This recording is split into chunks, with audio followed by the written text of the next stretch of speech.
സത്യം പറഞ്ഞാൽ ഈ സെപ്റ്റംബറോട് കൂടി 75 വയസ്സ് തികയുന്ന മോദി പ്രധാനമന്ത്രി കസേരയിൽ നിന്നും ഇറങ്ങാനുള്ള സമയമായിരിക്കുകയാണ്. മോദി ആ കസേരയിൽ ഇരുത്തിയ RSS തന്നെയാണ് മോദിക്ക് പടിയിറങ്ങാനുള്ള വഴിയും ഇപ്പോൾ തെളിച്ചു നൽകുന്നത്, ഒരു പുറത്താക്കലിന്റെ രൂപത്തിലേക്ക് നയിക്കുന്നത്. മോഹൻ ഭാഗവത് എന്ന RSS തലവൻ അത് കൃത്യം പറയുകയും ചെയ്തു. എന്നാൽ ഇപ്പോൾ സ്വന്തം കർമ്മമണ്ഡലമായ ഗുജറാത്തിൽ നിന്ന് തന്നെ പടിയിറങ്ങാൻ നേരത്തെ കനത്ത അടി കിട്ടുകയാണ് പ്രധാനമന്ത്രി കസേരയിൽ റെക്കോർഡിട്ട മോദിക്ക്. ഇവിടെ തെരഞ്ഞെടുപ്പ് കമ്മീഷനെതിരെ രാഹുൽ പൊട്ടിച്ച ബോംബും എല്ലാം കൂടി കേന്ദ്രം കുഴഞ്ഞു മറിയുകയാണ്. ഇവിടെയാണ് ഗുജറാത്തിൽ നിന്ന് തന്നെയുള്ള അമിത്ഷാ അടിയന്തര യോഗം വിളിച്ചു ചേർക്കേണ്ടി വരികയും ഗുജറാത്തിലെ അതിദയനീയമായ അവസ്ഥയെ തുറന്നു കാണിക്കുന്ന റിപ്പോർട്ടുകൾ പുറത്തു വരുമ്പോഴാണ് മോദി 8 നിലയിൽ പൊട്ടി എന്ന് പറയുന്നതിലേക്ക് കാര്യങ്ങൾ എത്തിയത്.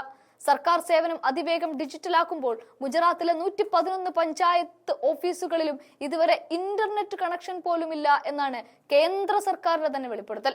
ഗുജറാത്തിലെ 467 ഗ്രാമപഞ്ചായത്തുകളിൽ ഓൺലൈൻ സേവനങ്ങൾ നൽകാൻ കമ്പ്യൂട്ടർ പോലുമില്ല എന്ന് ദേശീയ ഗ്രാമ സ്വരാജ് അഭിയാൻ പദ്ധതിയുടെ കണക്കെടുപ്പിൽ വെളിപ്പെടുകയാണ്. 43 പഞ്ചായത്തുകൾക്ക് മാത്രമാണ് പദ്ധതിയിൽ ഉൾപ്പെടുത്തി പുതിയതായി കമ്പ്യൂട്ടർ അനുവദിച്ചത്. 806 പഞ്ചായത്തുകൾക്ക് സ്വന്തമായി കെട്ടിടമില്ല എന്നും 5 വർഷത്തിനിടെ 1 രൂപ പോലും ചെലവഴിച്ചിട്ടില്ല എന്നും മാർച്ചിൽ രാജ്യസഭയിൽ കേന്ദ്ര സർക്കാർ തലകുനിച്ച് സമ്മതിക്കുന്നത് നമ്മൾ കണ്ടു. കേന്ദ്ര സർക്കാരിന്റെ ഈ ഗ്രാമ സ്വരാജ് പോർട്ടലിലെ കണക്ക് പ്രകാരം കേരളത്തിലെ 931 പഞ്ചായത്തുകളിലും ഡിജിറ്റൽ അടിസ്ഥാന സൗകര്യങ്ങളും അതിവേഗ ഇന്റർനെറ്റുമുണ്ട്. രാജ്യത്ത് ആകെ 56,387 പഞ്ചായത്തുകൾക്കും സ്വന്തമായി കെട്ടിടമില്ല.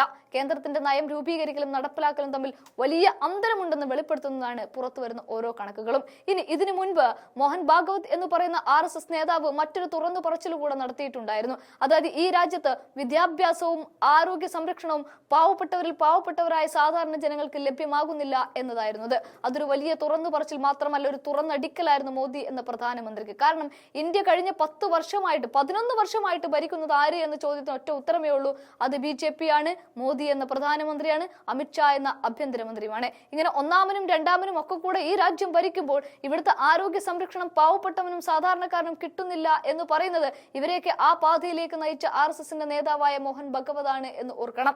അദ്ദേഹം തീർത്തു പറയുന്നു, ഒരുപാട് വിദ്യാഭ്യാസ സ്ഥാപനങ്ങൾ ഇവിടെ ഉയരുന്നുണ്ട് എങ്കിൽ പോലും ഇതൊന്നും സാധാരണക്കാരന് പറ്റുന്നില്ല, വലിയ ബിസിനസ്സുകാർക്കേ പറ്റുന്നുള്ളൂ. വാണിജ്യ മേഖലയിലേക്ക് വിദ്യാഭ്യാസം കൂടെ മാറുമ്പോൾ ഇതെല്ലാം ബിസിനസ്സായി മാറുകയാണ്, പാവപ്പെട്ട ആർക്കും പറ്റുന്നില്ല. വീട് വിൽക്കേണ്ടി വരികയാണ് ആരോഗ്യ രംഗത്തേക്ക് പോകുമ്പോൾ. അതായത് ഒരു സർജറി നടത്തുകയാണ് എങ്കിൽ അവിടെ വീട് വിൽപ്പന വരെ നടത്തേണ്ടി വരികയാണ്. എന്നിട്ടും ആരോഗ്യ രംഗത്തേക്ക് ഇവർക്ക് എത്തിപ്പറ്റാൻ പറ്റുന്നില്ല, ആ സംരക്ഷണം ഇവരിലേക്ക് ലഭ്യമാകുന്നില്ല.